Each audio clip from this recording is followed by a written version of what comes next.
Today, Professor Dr. Manoj Kumar will discuss about the 4 case study on the corporate social responsibility of the 4 multinational company, Apple, Canon, Coca-Cola, and the Walmart.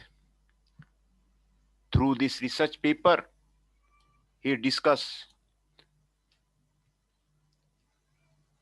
background and objectives. This article will discuss the different corporate social responsibility issue that emerged within the 4 multinational company, Apple, Canon, Coca-Cola, and the Walmart.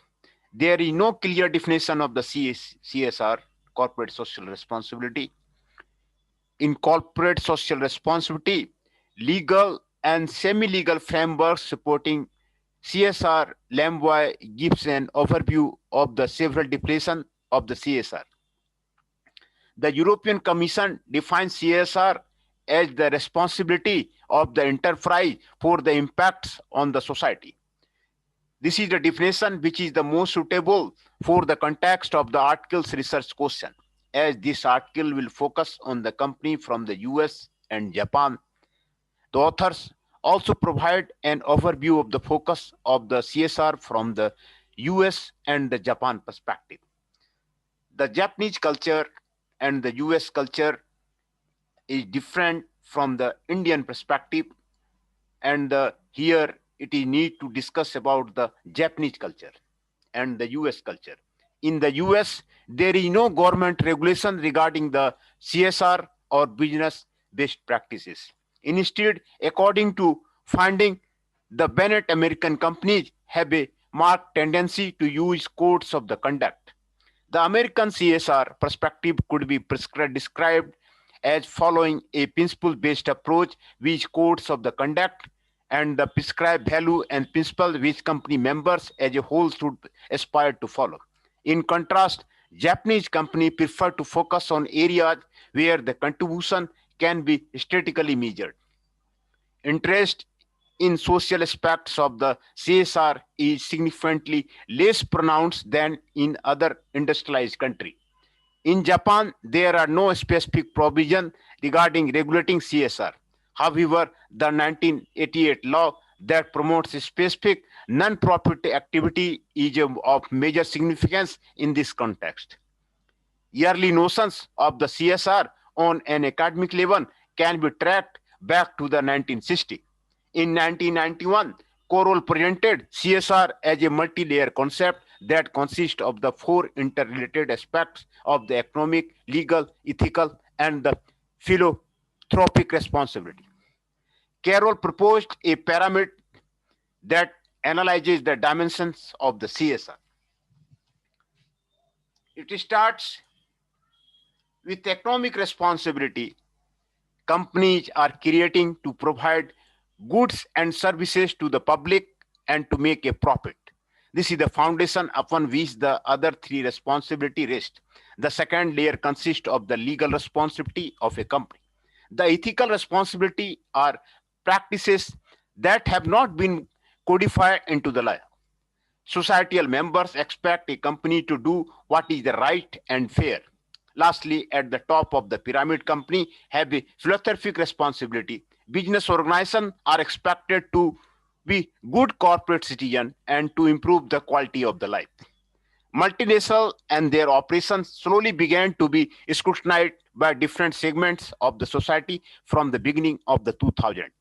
CSR has evolved into a complex concept that is now a key component of the corporate decision making of the number of the multinationals that are considered to be the front runners in the integrating CSR. However, this evolution came with a cost that various corporations had to pay.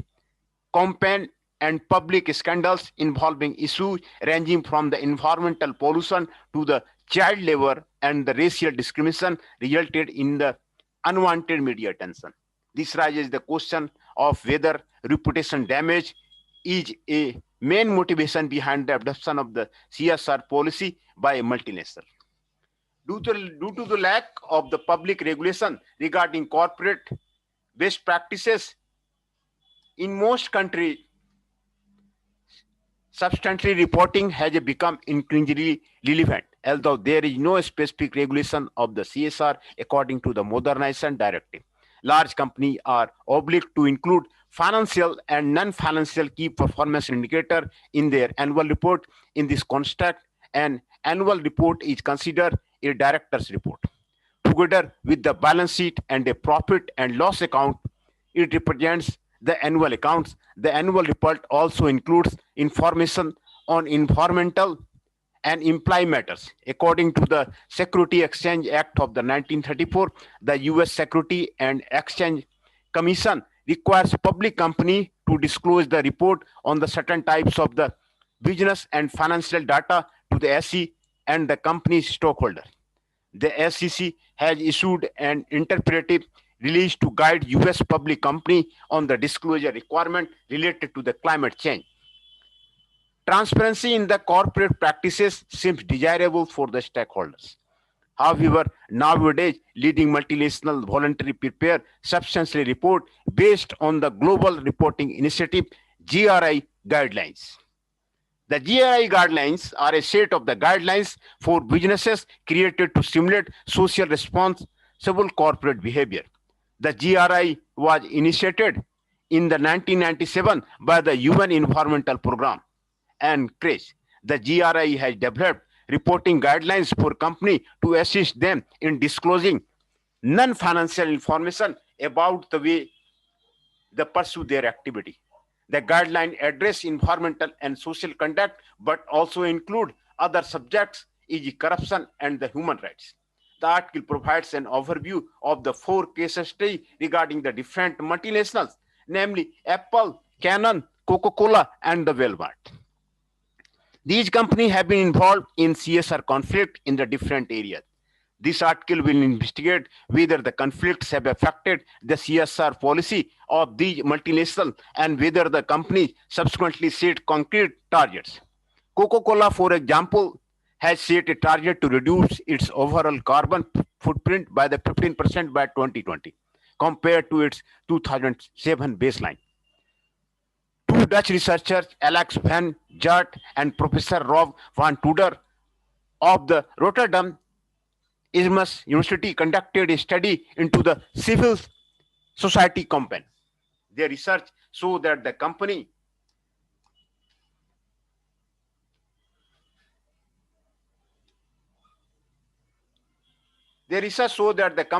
that have been on the ice usually become leaders in the business sector concerning the CSR issue. The multinational Apple, Coca-Cola, Walmart have been involved in the environmental and the social conflict. Coca-Cola was boycotted in India because of the local community were suffering from the droughts. In 1992, Walmart was caught using child labor in factory in the Bangladesh. In May 2010, newspaper reported on the suicides at the Apple's manufacturer for the iPhone and the iPod. Foxconn overall, Canon has detailed the clear CSR report and has not faced any major scandals such as Coca-Cola, Walmart, and Apple. Methodology. The 4 cases will be compared by studying the CSR conflict that each one of the multinationals faced that the become to a certain extent a turning point for the CSR policy of these multinationals. Each of the multinational response to the conflict will be analyzed. How the company resolved the conflict and whether the company implemented a specific CSR policy with measurable targets as a response to the conflict. The research is based on the desk research. The article makes the use of the publicly available information on the company's website, online newspaper, and the non-governmental organized NGO reports as well as academic journals and books. The parent company of the multinational are based in the different countries like the Japan and the US. This means that the different legal system and jurisdictions are applicable. This article will not look at the legal system of the US and Japan concerning the disclosure of the annual reports and substantial report, since this exceeds the scope of the article. Coca-Cola. The CSR of the Coca-Cola. Coca-Cola profile. Coca-Cola started its business in 1886 as a local soda producer in Atlanta, Georgia, US, selling about 9 beverages per day. By the 1920s, the company had begun expanding internationally, selling its product first in Caribbean and Canadian markets, then moving in consecutive decades to the Asia, Europe, South America, and the Soviet Union. By the end of the 20th century, the company was selling its product in almost every country in the world. In 2005, it became the largest manufacturer, distributor, and marketer of the non-alcoholic beverage and Cyprus in the world. Coca-Cola is a publicly held company listed on the New York Stock Exchange. In 2007, Coca-Cola launched its substantially framework Live Positively embedded in the system at all levels, from production and packaging to distribution. The company's CSR policy, Live Positively, establishes 7 core areas where the company sets itself measurable goals to improve the business substantially practices. The core areas are the beverage benefit, active, healthy living, the community, the energy and climate, sustainable packaging, water stewardship, and the workplace. Coca-Cola has a code of the business conduct which aims at providing guidelines to its employees on the, amongst other things, competition issues and the anti-corruption. The company has adopted international CSR guidelines such as a Global Compact and the Rugged Protect, Respect and Remedy framework. But these guidelines don't seem to be integrated into the code of the business. However, these CSR initiatives are included in other activity or policy of the company. For instance, the UN Global Compact principles are cross-referenced in the company's annual substantially reviews, and Rugged framework is partly adopted in company's human rights statement. After the conflict in India in 2007, Coca-Cola formed a partnership with the Worldwide Wildlife Fund (WWF) and became a member of the CO Water Mandate, as water is one of the company's main concerns. Every year, Coca-Cola publishes a director's report dominated the Coca-Cola Company annual report. The last one was published in March 2011 and comprises the company's activity during the 2010.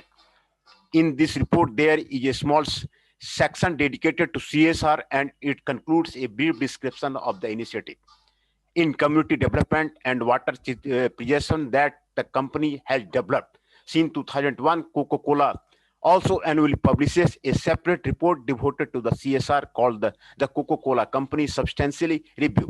These reviews, which are published every 2 years, are verified and assured by a third party.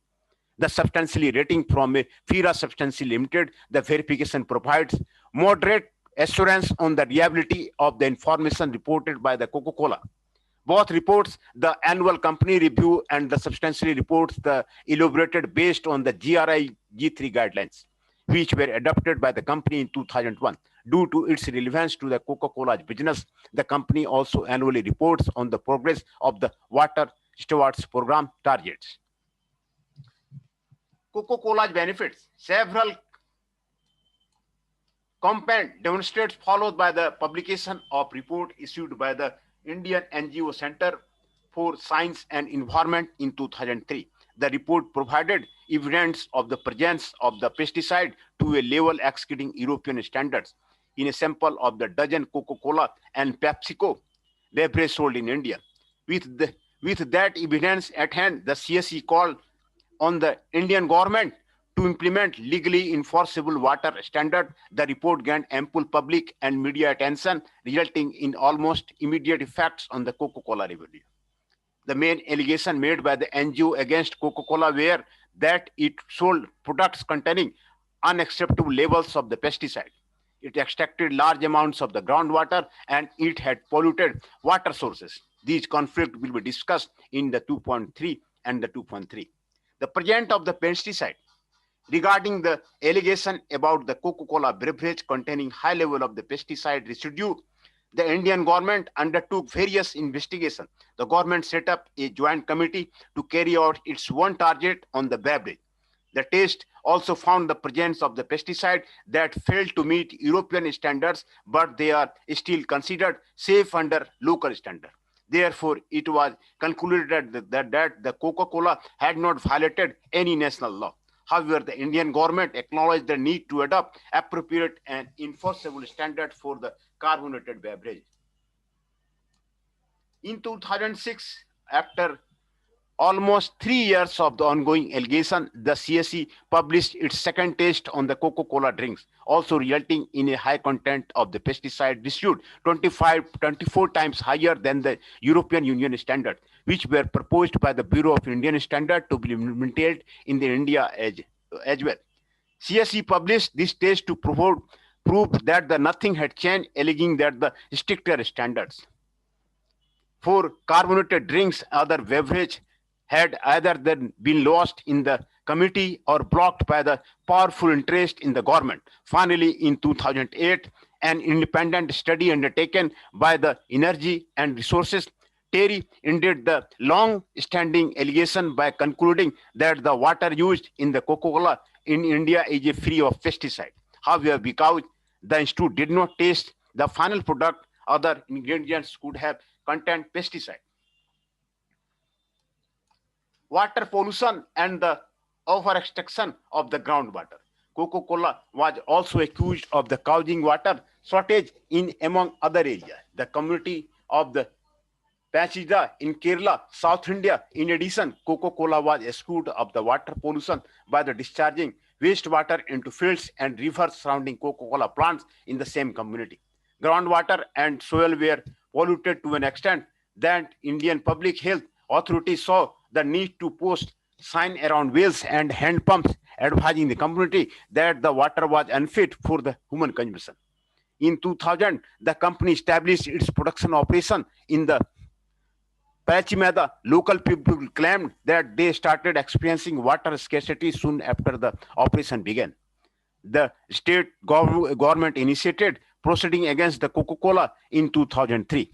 Soon after that, the High Court of the Kerala prohibited Coca-Cola from over-extracting groundwater. By 2004, the company had suspended its production operation, while it attempted to renew its license to operate.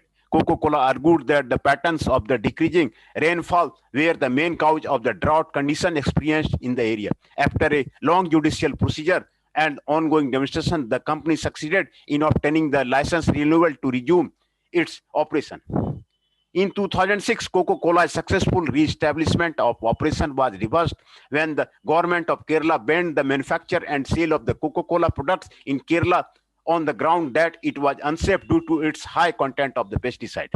However, the ban did not last for the long, and later than same year, the High Court of the India overturned Kerala's court decision.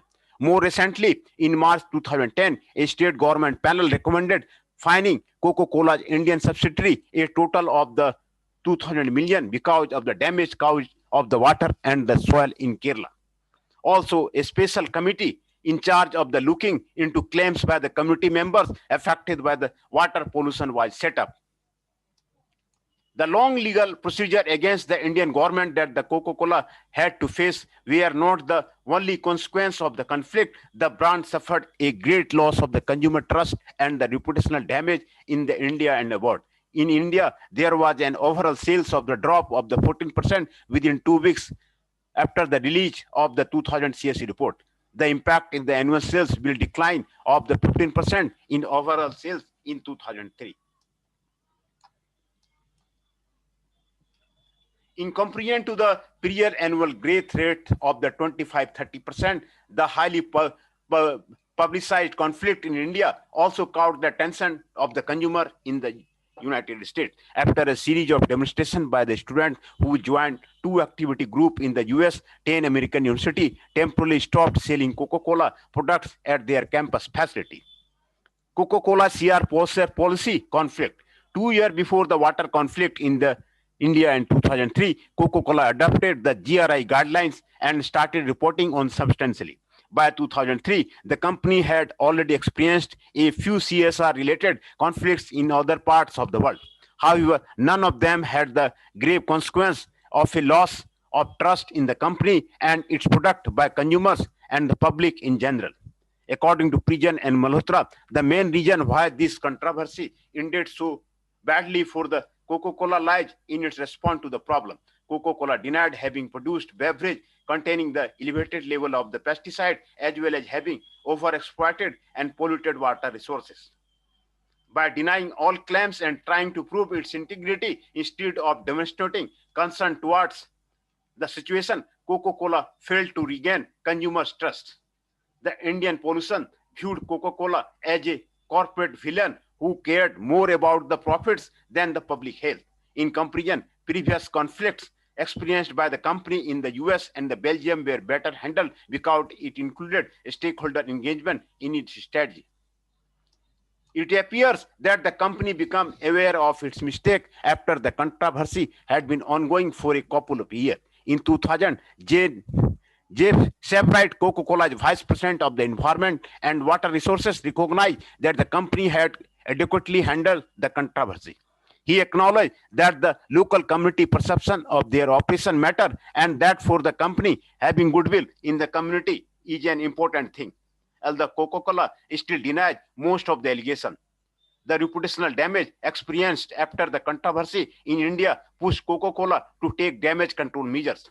Those measures at the first considered of the statement confirms Coca-Cola's integrity. For example, the Coca-Cola depicted a page in the corporate responsibility review of the 2006 to address the controversy. The statement considered mainly of the providing information supporting its good practices and water management of its operation in India.